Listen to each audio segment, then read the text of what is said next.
Hello students and welcome to my YouTube channel Anytime Accountancy. Please subscribe my channel and press the bell icon for latest updates. आज हम बात करें जिस topic की उसका नाम है पंचुएशन। इससे पहले लास्ट वीडियो में हमने नॉन फाइनाइट के टॉपिक की बात की थी, तो उस वीडियो के लिंक आपको डिस्क्रिप्शन में मिल जाएंगे। आज हम बात करें पंचुएशन की। अगर पंचुएशन की एग्जाम्पल की बात करें तो punctuate the following is Mrs Gupta Raman Kumar से मदर। तो इसे पंचुएट करना है तो कैसे करेंगे, तो इसके जो रूल्स हैं उसकी बात हम आज करेंगे। सबसे फर्स्ट रूल है कैपिटल लेटर कि कहाँ कहाँ पर कैपिटल लेटर का इस्तेमाल होगा। प्रत्येक वाक्य के पहले शब्द का पहला अक्षर लेटर बड़ा होता है, यानी कि जो भी सेंटेंस शुरू होगा उसका जो फर्स्ट वर्ड होगा उस फर्स्ट वर्ड का फर्स्ट लेटर जो होगा वो हमेशा कैपिटल होगा। किसी व्यक्ति, स्थान, नगर, देश, गांव, नदी, महासागर, पर्वत, समाचार पत्र आदि के नाम का पहला अक्षर बड़ा होगा। तो कोई भी व्यक्ति है, प्लेस है, कंट्री, रिवर, माउंटेन और न्यूज़पेपर एटसेट्रा, तो इन सभी का जो भी नाम होगा उसका जो फर्स्ट लेटर होगा वो बड़ा होगा। यदि कोई नाम 2 या 3 शब्दों के मेल से बना हो तो प्रत्येक शब्द का पहला अक्षर बड़ा होता है। For example red fort, Taj Mahal, the Hindustan times. तो यहाँ पर रेड का आर कैपिटल है, फोर्ट का एफ, ताजमहल में टी और एम कैपिटल है और द हिंदुस्तान टाइम्स में टी एच और टी कैपिटल है। उसी तरह से दिन, महीना, त्यौहार, पुस्तक, विषय, भाषा, जाति आदि के नाम का पहला अक्षर बड़ा होता है। तो कोई भी month, day, festival, book, subject, language, तो इन सभी का भी जो फर्स्ट लेटर होगा वो हमेशा कैपिटल होगा। For example Sunday, July, Diwali, Ramayana, math, Hindi, Muslim आदि। तो इस तरह से सभी का जो फर्स्ट लेटर होगा वो कैपिटल होता है। नेक्स्ट रूल है शब्दों के संक्षिप्त रूप का प्रत्येक अक्षर बड़ा होता है। फॉर एग्जांपल MLA, तो M, L और A तीनों जो होंगे वो कैपिटल होंगे। MP, SDO, तो इसी तरह से। नेक्स्ट अगर रूल की बात करें तो किसी व्यक्ति के नाम का संक्षिप्त रूप में लिखने वाले संक्षिप्त अक्षर बड़े होते हैं। तो किसी के नाम की अगर शॉर्ट फॉर्म में तो for example Shri KL Sharma, तो K और L हमेशा कैपिटल होगा। नेक्स्ट अगर हम रूल की बात करें तो गॉड या गॉड के लिए प्रयुक्त सभी प्रोनाउंस का पहला अक्षर बड़ा होता है, जैसे गॉड, हिज, हिम, ही। तो जो भी प्रोनाउन गॉड के लिए यूज़ होंगे उनका भी जो फर्स्ट लेटर होगा वो बड़ा होगा, और गॉड का तो हमेशा से ही जो जी होता है वो बड़ा ही होता है। नेक्स्ट अगर हम बात करें इन्वर्टेड कॉमास की, तो इन्वर्टेड कॉमा के अंदर लिखे गए प्रत्येक वाक्य के पहले शब्द का पहला अक्षर बड़ा होता है। तो कोई भी अगर सेंटेंस इन्वर्टेड कॉमा में है, for example he said they are going, तो इन्वर्टेड कॉमा में दे आर गोइंग है तो टी कैपिटल है। उसी तरह से अब हम बात करते हैं फुल स्टॉप की। फुल स्टॉप का प्रयोग निम्नलिखित अवस्थाओं के लिए किया जाता है। प्रश्नवाचक या विस्मयादि बोधक हैरानी वाले वाक्यों को छोड़कर प्रत्येक वाक्य के अंत में फुल स्टॉप आता है। यहाँ पर जो सेंटेंस इंटरोगेटिव या फिर एक्सक्लेमेशन वाले नहीं होते उन सभी में फुल स्टॉप आता है। उन अक्षरों या छोटे रूपों के साथ भी फुल स्टॉप लगता है जो पूरे शब्दों के स्थान पर प्रयोग किए जाते हैं। फॉर एग्जाम्पल श्री रामलाल गुप्ता, अगर हम यहाँ पर शॉर्ट फॉर्म यूज़ कर रहे हैं श्री, तो SH डॉट आएगा, रामलाल के लिए R डॉट और L के साथ भी डॉट आएगा, और गुप्ता। तो यहाँ पर जो हम शॉर्ट फॉर्म यूज़ करेंगे उनमें भी जो लेटर होगा उसके साथ फुल स्टॉप आएगा। नेक्स्ट अब हम बात करते हैं इंटरोगेशन की। इसका प्रयोग प्रश्नवाचक वाले वाक्यों के अंत में किया जाता है। तो जहाँ पर हम कोई क्वेश्चन पूछ रहे हों उसमें यूज़ होता है इंटरोगेशन। किसी सहायक क्रिया से शुरू होने वाले वाक्य, जैसे are you going to school, तो यहाँ पर हम क्वेश्चन पूछ रहे हैं तो भी क्वेश्चन मार्क। उसके अलावा किसी क्वेश्चन वर्ड से शुरू होने वाले वाक्य, जैसे अगर कोई sentence why, what, when, where, इन यानी कि WH फैमिली से स्टार्ट हो रहा है तो वहाँ पर भी क्वेश्चन मार्क ही आएगा। Why are you going to school, तो ये भी क्वेश्चन ही है, सो यहाँ पर भी साइन ऑफ इंटरोगेशन ही आएगा। अब हम बात करते हैं कोमा की। Use of coma. कोमा का प्रयोग निम्नलिखित अवस्थाओं में किया जाता है। जब किसी वाक्य में दो या दो से अधिक संज्ञा, सर्वनाम या क्रियाएं दे रखी हों तो उन्हें अलग करने के लिए कोमा का यूज़ होता है। अगर किसी सेंटेंस की बात करें तो बिमला, कमला, सरला एंड राधा आर सिस्टर्स, तो यहाँ पर संज्ञा एक से ज़्यादा, यानी कि यहाँ पर नाउन 4 आ रही हैं तो यहाँ पर कोमा का यूज़ होगा। बिमला के बाद, कमला के बाद और सरला और राधा के बीच में तो एंड ही आ गया है, तो यहाँ पर इस तरह से कोमा का यूज़ होता है।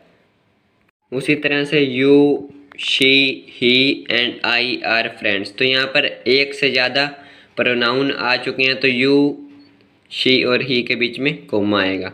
नेक्स्ट अगर हम बात करें he is lazy, greedy and dishonest, तो यहाँ पर भी 3 आ रही हैं एडजेक्टिव, तो यहाँ पर भी कोमा आ जाएगा। उसके अलावा swimming, dancing and singing are good exercise, तो एक से ज़्यादा क्रियाएं आ रही हैं तो भी कोमा आएगा।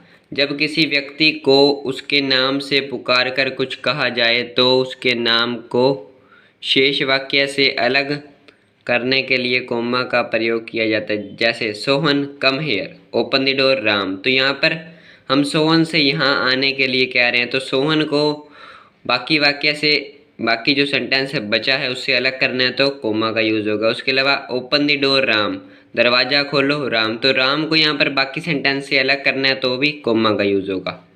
जब किसी संज्ञा या सर्वनाम के बाद उसकी व्याख्या के लिए कुछ शब्द कहे जाएं तो उन शब्दों को शेष वाक्य से अलग करने के लिए कोमा का यूज़ होता है। सो इसके एग्जाम्पल की बात करें तो Delhi, the capital of India, is a good city, तो यहाँ पर दिल्ली को अलग किया जाएगा अगर यहाँ पर कैपिटल ऑफ इंडिया से तो कोमा आ रहा है। उसके बाद Delhi the capital of India is a good city, तो इज़ ए गुड सिटी को भी बाकी वाक्य से अलग करना है तो यहाँ पर भी कोमा आ रहा है। उसी तरह से नेक्स्ट अगर रूल की बात करें तो तिथि को वर्ष से अलग करने के लिए, जैसे जुलाई 7, 1999, तो यहाँ पर जो डेट है उसे ईयर से अलग करना है तो भी कोमा का यूज़ होता है। उसके बाद यस और नो के बाद, जहाँ पर भी यस या नो वर्ड आए तो उसके बाद भी कोमा का यूज़ होता है। Yes I am coming, no she is not a good student, इस तरह से। उसके अलावा बट और अदरवाइज या एल्स शब्दों से पहले जब ये वाक्य या वाक्य के शुरू में ना होकर वाक्य के अंत में, वाक्य के बीच में हो, तो जब भी बट, अदरवाइज या एल्स वर्ड जो सेंटेंस होगा उसके मिड में होंगे, ना स्टार्टिंग में ना एंडिंग में, जब बीच में होंगे तब यहाँ पर आएगा comma. He is slow but he is sure, तो यहाँ पर बट सेंटेंस के बीच में आ रहा है तो कोमा आ गया। उसके अलावा work hard otherwise you will fail, तो यहाँ पर भी अदरवाइज मिड में आ रहा है फुल सेंटेंस के जो, तो यहाँ पर भी कोमा आ गया। व्हेन और इफ़ से शुरू होने वाले वाक्यों में वाक्य के एक हिस्से को दूसरे हिस्से से अलग करने के लिए कोमा हमेशा दूसरे वाक्य के कर्ता से पहले लगाया जाता है। तो अगर कोई दो सेंटेंस है जो कि व्हेन या इफ़ से शुरू हो रहे हैं, अगर कोई सेंटेंसेस, तो उस सेंटेंस के जो फर्स्ट पार्ट होगा और जो सेकंड पार्ट होगा दोनों में डिफरेंस को लाने के लिए कोमा का यूज़ होता है। For example if you work hard you will pass, तो यहाँ पर इफ़ यू वर्क हार्ड के बाद कोमा आ गया, उसके बाद आ रहा है यू विल पास, तो यहाँ पर इन्हें अलग करने के लिए कोमा का यूज़ किया गया। When he came to see me, I was not at home, सो यहाँ पर जब वो मुझे देखने आया मैं घर पर नहीं था, तो इसे अलग करने के लिए भी कोमा का यूज़ किया गया। अब हम बात करते हैं रिपोर्टिंग वर्ब को रिपोर्टेड स्पीच से अलग करने के लिए भी कोमा का यूज़ होता है। अब रिपोर्टिंग स्पीच या रिपोर्टिंग वर्ब क्या होती है उसकी बात हम नेक्स्ट वीडियो में करेंगे, क्योंकि हमारा नेक्स्ट टॉपिक होगा नरेशन या रिपोर्टेड स्पीच या इनडायरेक्ट स्पीच। तो वहाँ पर इसके एग्जाम्पल की बात कर लेते हैं। He said to me I am late, तो यहाँ पर इसे अलग करने के लिए कोमा का यूज़ किया गया है। उसने मुझसे कहा कि वो लेट हो गया, सो यहाँ पर वो लेट हो गया उसने मुझसे कहा, तो इसे अलग करने के लिए कोमा का यूज़ किया जा रहा है। अब हम बात करते हैं यूज़ ऑफ इन्वर्टेड कोमा। तो इन्वर्टेड कोमास का कहाँ यूज़ होता है? इन्वर्टेड कोमा का प्रयोग निम्नलिखित अवस्थाओं में किया जाता है। जब किसी व्यक्ति द्वारा कहे गए शब्दों को वैसे का वैसा अर्थात उसी रूप में लिखा जाए तो उन शब्दों को इन्वर्टेड कोमा में लिखा जाता है, वैसे रिपोर्टेड स्पीच कहते हैं। जैसे I said to him what is your name, तो यहाँ पर इसे व्हाट इज़ योर नेम तो इसे इन्वर्टेड कॉमा में लिखा जा रहा है। रिपोर्टेड स्पीच दो भागों में होती है, दोनों ही भागों को इन्वर्टेड कॉमा में लिखा जाता है। जैसे Mohan is my friend said Shyam and his father is a doctor, तो श्याम ने कहा कि मोहन उसका दोस्त है और उसके पिता डॉक्टर हैं। तो यहाँ पर दोनों जो सेंटेंसेस उसने कहे दोनों को ही अलग अलग इन्वर्टेड कॉमा में रखा जा रहा है। अब हम बात करते हैं यूज़ ऑफ एपोस्ट्रोफी। तो एपोस्ट्रोफी एस का कहाँ यूज़ होता है? इसका प्रयोग हिंदी में अर्थ का के की होता है। इसका प्रयोग निम्नलिखित अवस्थाओं में किया जाता है। तो एपोस्ट्रोफी एस जो होता है इसका इस्तेमाल बहुत ज़्यादा यूज़ होता है इंग्लिश में, तो खासकर किसी व्यक्ति या प्राणी सजीव वस्तु का किसी वस्तु से संबंध बताने के लिए। तो सजीव वस्तु का किसी दूसरी वस्तु से संबंध बताने के लिए यूज होता है। राम का स्कूल सो राम स्कूल।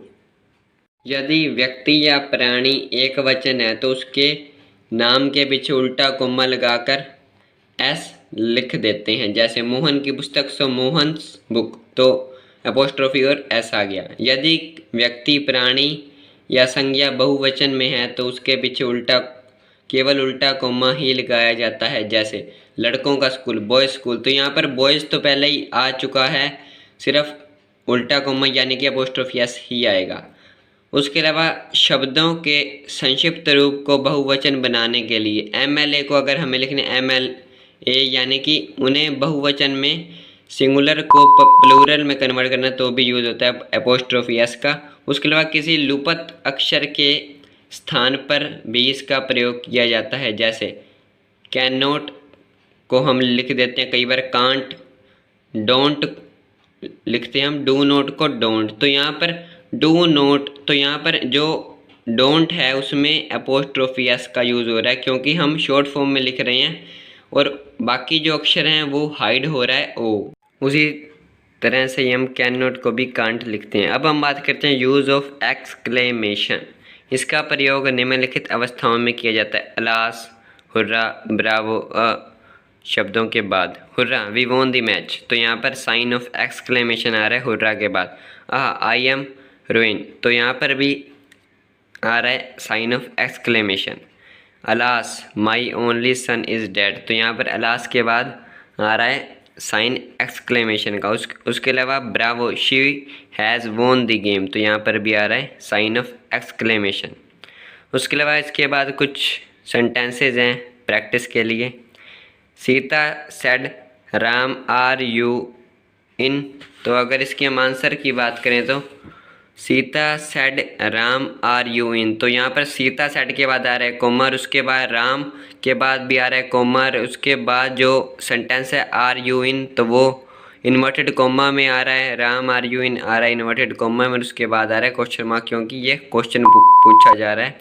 उस तरह से और भी काफ़ी सारे एग्जाम्पल्स हैं, लेकिन यहाँ पर हमने एक्सक्लेमेशन की तो बात कर ली है, लेकिन एक और जो है इम्पोर्टेंट वो है semi colon, use of semi colon. तो सेमी कोलन का यूज़ भी काफ़ी होता है, तो इसके बारे में भी थोड़ा सा हम देख लेते हैं। इसका यूज़ कोमा से ज़्यादा और फुल स्टॉप से कम वाले स्थान में किया जाता है। तो जहाँ पर हमें रुकना होता है किसी सेंटेंस जो कि लगातार चल रहा है, अगर हमें रुकना है उसमें कोमा से थोड़ा ज़्यादा रुकना है, लेकिन फुल स्टॉप का मीनिंग तो होता है कि सेंटेंस एंड हो गया। तो इसके एग्जाम्पल की बात करें तो as he was my brother I help him, as he was guilty I punished him. तो ये काफ़ी लेंथी हो रहा है सेंटेंस, तो यहाँ पर हम कोमा और सेमी कोलन का इस्तेमाल कैसे करेंगे वो देख लेते हैं। As he was my brother, तो यहाँ पर कोमा आ गया, आई help him.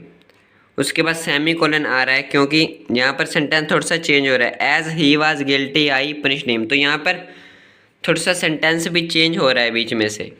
As he was my brother I help him, तो यहाँ पर एक सेंटेंस हो गया, तो इन दोनों के बीच में तो आ गया कोमा। लेकिन as he was guilty I punished him, तो यहाँ पर ये अलग सा सेंटेंस स्टार्ट हो रहा है, तो यहाँ पर सेमी कोलन का यूज़ होगा क्योंकि अगर यहाँ पर फुल स्टॉप का अगर हम यूज़ करेंगे तो यहाँ पर ये मीनिंग होगा कि सेंटेंस पूरा हो चुका है। सो यहाँ पर पंचुएशन का टॉपिक हमारा हो गया है कंप्लीट। सो लास्ट वीडियो में हमने जिस टॉपिक की बात की थी उसका नाम था नॉन फाइनाइट, तो उस वीडियो की लिंक आपको डिस्क्रिप्शन में मिल जाएंगे। और नेक्स्ट वीडियो में हम बात करेंगे रिपोर्टेड स्पीच, या फिर जिसे हम कहते हैं इनडायरेक्ट स्पीच, या फिर मेनली नोन एज नरेशन। तो नेक्स्ट वीडियो में हम उसी की बात करेंगे। So thank you.